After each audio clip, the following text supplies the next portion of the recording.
What's going on, everybody? Welcome back to the channel. It's been about 2 weeks since my last movie review here on the channel, and I just want to start this off by saying a big thanks to all of you kind folks who checked out my update video that I recently did, where I talked about where I've been the last 2 weeks, why I haven't been uploading.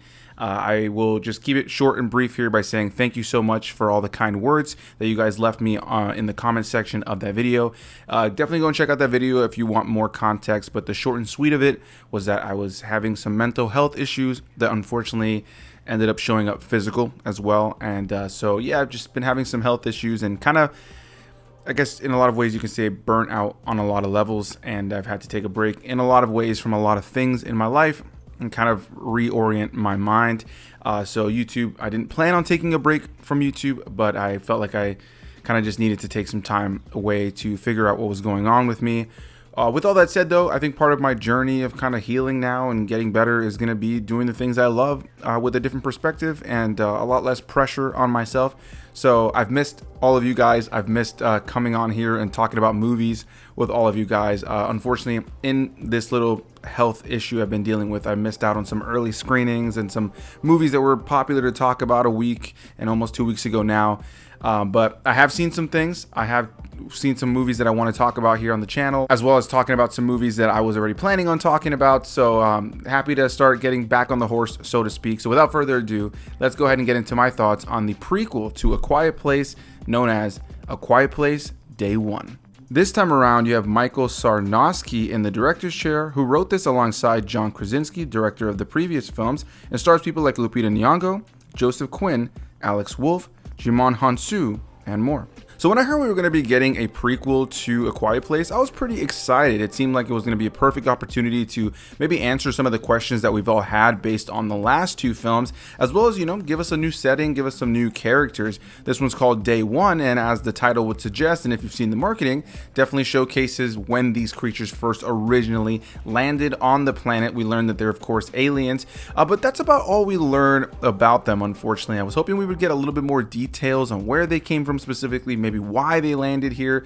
But yeah, this movie showcases us just seeing them land on the Earth for the very first time, most notably in New York City, which when I first saw that in the trailer, it really intrigued me because if you've ever been to New York City, it is a loud city. There's so much hustle and bustle going on, so much foot traffic, the cars, the sirens, there's so much going on in that city at all times. I mean, it's literally called the city that never sleeps. So when I heard that they were going to be making a Quiet Place film that was about the first time that these creatures show up, and it was going to be in one of the loudest cities in the world, I thought perfect setting, really interesting premise. And the fact that it was going to be focusing on new characters, I thought was a cool way to kind of, you know, tell a story within this universe without having to kind of necessarily buckle yourself down to the fact that we have to follow a continuity from the other two films. I'm really excited to eventually see them do a third installment in the Quiet Place franchise that continues on based on where the last film left off. But yeah, going into this film, I was pretty excited. And if you saw my reviews for the first two that I did years back, you know that I really love the Quiet Place films. I find them to be great, tense, very new feeling films within the horror sci-fi genre, and I think John Krasinski has done an incredible job when it comes to the writing and the directing of those films, and he of course was a big part of the acting as well in the first film in particular, and I thought he was fantastic in that film as well. And those films do such a great job of being able to be such silent films a lot of times, lending themselves to tension that can only be brought by silence, but also having great performances that are really helped by the fact that you can have great character development that's usually really kind of propped up by the fact that these characters have to stay silent, so they have to speak with sign language and a lot of facial acting. And I think that John Krasinski, Emily Blunt, and the rest of the cast in those other two films did an incredible job of being able to showcase and tell a story within all of that without it ever feeling like we're losing character development because they can't really speak with their words. And so in the case of this film, you obviously have a different setting. These characters don't know what's hitting them just yet, and so going into it, I was intrigued. You have Lupita Nyong'o as the main lead in this film. She plays the character of Samira, a woman who is in hospice, who is pretty much just awaiting her final days.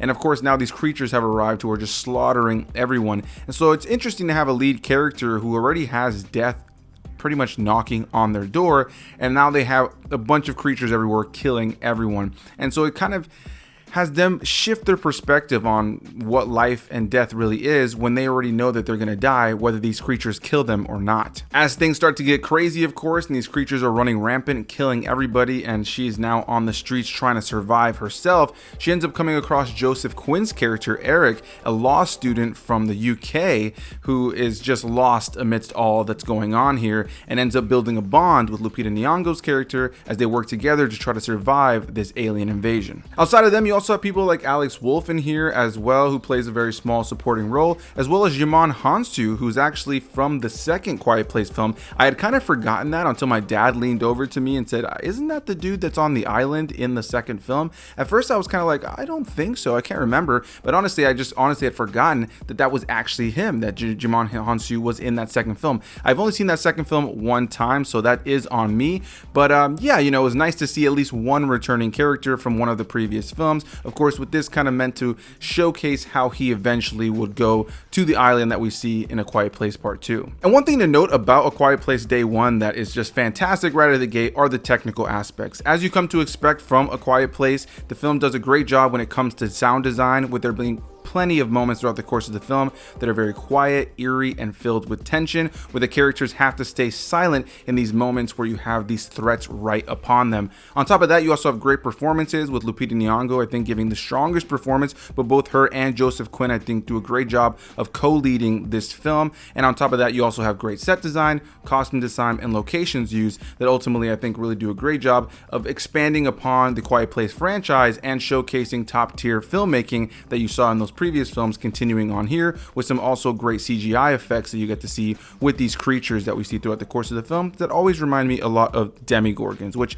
funny enough, you have Joseph Quinn in here from Stranger Things fighting against creatures that are very similar to the demigorgons from Stranger Things. And now, while I found the film to be very well made on pretty much every element when it comes down to the technical aspects, where I found myself disconnected from this film ever so slightly was when it came down to the narrative. Because while these films never necessarily have a direct narrative, I think there's at least enough going on, and at least enough where our characters are kind of have a vision of what they want to accomplish, that you can at least follow what's going on. The first film in a lot of ways is a family surviving, and ultimately they end up having to defend themselves from these creatures as they are eventually located. With the second film having a little bit more of a plan, our characters are on the run, but they come into contact with other characters, and there is a goal inevitably to kind of get to a certain place and do a certain thing.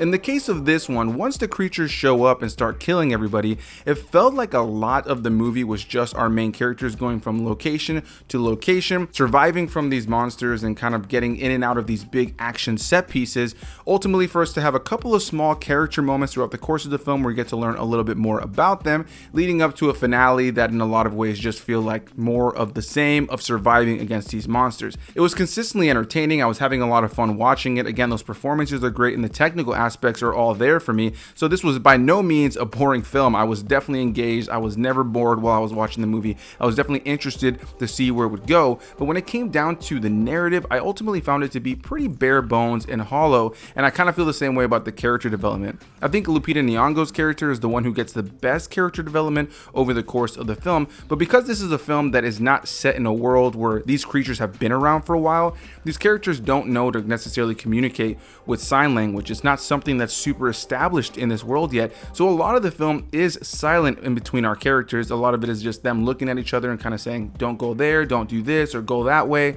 And in that, while you do have moments where they get to kind of speak in a hushed tone in parts of the film to learn more about them, it doesn't ever really feel like there is a grand sense of character development or story progression. A lot of the film did feel kind of aimless for me, as the characters are just going from one location to the next, surviving various encounters with these creatures. And you know, I don't want to get too deep into spoilers as the film is newer, but when you look at somebody like Lupita Nyong'o's character, who's the central character, because of the fact that her character is already dying and she's not necessarily looking to escape the situation or expecting to escape the situation, her main goal throughout the entirety of the film really is just to get a nice slice of pizza from New York City. And so there really isn't this thing that's driving our characters to get to a certain location and do a certain thing. It just kind of feels like they're surviving for majority of the film. I know I've said that a couple of times, but I think that's really the best way I could describe this movie. Is it felt very narratively aimless and hollow at times, entertaining for sure, action-packed in moments, and definitely had its great tense sequences, but it just never really felt like it had a driving force that took us somewhere and really expanded upon these characters in a great way. And I think that was definitely a letdown when it comes down to this movie, because like I mentioned before, I was really intrigued by the idea of a prequel in this franchise. And so something else I wanted to have seen a little bit more of was maybe a little bit more explanation on these creatures, where they come from, their purpose here, and ultimately it doesn't really do much to really answer those questions. If you heard there was a prequel coming and you wanted some more answers for yourself, it just never really gives you that. And I think that was just kind of a lost opportunity here to maybe have expanded a little bit more on where these creatures come from and what they want, or what they're doing, or what brought them to Earth, whatever the case may be. I just feel like that was really a missed opportunity, even though I found myself entertained by the film. And one last thing I want to say about the film is that, unfortunately, as somebody who goes to the theater pretty much every week, once to twice a week, and just sees ads for movies on YouTube and various other social media sites on a consistent basis, I do think the marketing for this film kind of worked against a lot of the surprise elements of this film, as there was a part of my mind that while I was enjoying the film, I felt like I was kind of checking off various boxes of all the big action set pieces I had already seen in the trailers. There are so many moments where the characters are caught in a quick tense moment with one of these creatures that it's in the trailer, so it did feel like I had seen a lot of this film sprinkled throughout all the marketing that I had seen. That's not to say there weren't nice moments or cool moments that I hadn't seen in the marketing, but I would say that every key action and horror sequence in this film is something that you can see in majority of the trailers, even if just a moment. And so it kind of removed a little bit of that element of surprise, which is, I think, one of the best things about those first two Quiet Place films. Ultimately, I think A Quiet Place Day One is a good time. I think if you're a fan of the franchise, it's definitely worth watching. While I would say this is my least favorite of the three thus far, I do think still it is a solid movie that, again, utilizes some great technical aspects when it comes to filmmaking, has two solid lead performances, and does a good job of keeping you on your toes with some tense sequences throughout the course of the film and great sound design. And the one last thing I would talk about when it comes to this film in terms of recommendation is, if you've been watching this channel, you know I'm a huge advocate for the film exhibition world. I am always going to push people to go to the theater and see movies in the theater. I think it's always going to be the best way to watch movies any day of the week. But when it comes to A Quiet Place, I think it's pretty well known at this point, if you've seen those films in theaters, that they're very quiet films. So it's one of those films where like you kind of feel weird about like opening a bag of snacks or crunching on your popcorn too loud, because you're going to cause too much noise in the theater. And so there was definitely a lot of that here. I got to unfortunately see this film with a fairly disruptive theater in terms of just like moments where there was just a lot going on in the theater. Maybe I was a little bit more attuned to it than other people would be, but between people's phones going off and people just rustling, you know, plastic bags and popcorn, and there was a family behind me that dropped like a whole bag of Skittles at a certain point. A lot of these silent moments were kind of ruined for me because of how much noise was happening in the theater. And I honestly think that if you're the kind of person who waits to see movies in theaters maybe a week or two into their life cycle, and you try to catch like a midweek, middle of the day matinee screening and the theater is practically empty, you're probably going to be the viewer who's able to appreciate this movie the most in a theater when there's less people in the theater making a lot of noise. I wish I had seen this film in a theater that wasn't as noisy, but it is what it is. I guess it just comes with the territory. So a big thanks to you guys for watching. I'm looking forward to being back on YouTube and doing more videos. At the end of the day, this kind of thing is what brings me happiness, and I know it's going to kind of help with my healing journey. So a big thanks to you guys. If you watched this video, if you got this far into it and you've been a fan of the channel, I am planning on coming back with more videos as time goes on. I don't know how quick my rollout of a bunch of videos will be, but I will get back to a more steady flow of content soon enough. But yeah, you know, I miss talking about movies with you guys, and I'm happy to have made this video. So definitely want to hear what you guys have to say about A Quiet Place Day One. Did you like this film? Did you not like this film? Whatever the case may be, leave any and all comments down below, and I'll see you beautiful people in the next one. Bye-bye.